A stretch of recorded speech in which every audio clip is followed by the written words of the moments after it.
Friends, ഇന്ന് നമുക്ക് ഒരു ബനാന സ്മൂത്തി ഉണ്ടാക്കിയാലോ. അതിന് 2 ബനാന, ഒരു ചെറിയ കാരറ്റ്, കുറച്ച് ഡേറ്റ്സ്, അതുപോലെ കുറച്ച് ഓട്സ് ആഡ് ചെയ്യാം.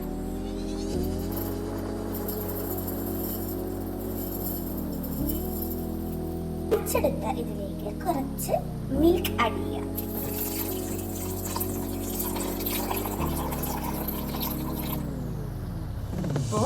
പീനട്ട് ബട്ടർ ചേർക്കാം.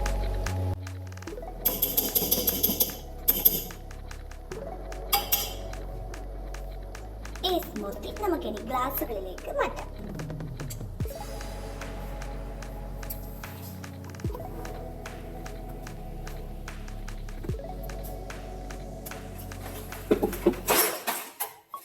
ഇതിലേക്ക് നമുക്ക് കുറച്ച് ചിയ സീഡും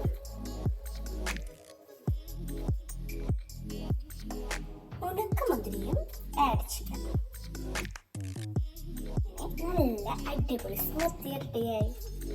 ഈ സ്മൂത്തി എല്ലാവരും ഒന്ന് ട്രൈ ചെയ്ത് നോക്കണേ. Okay, bye friends.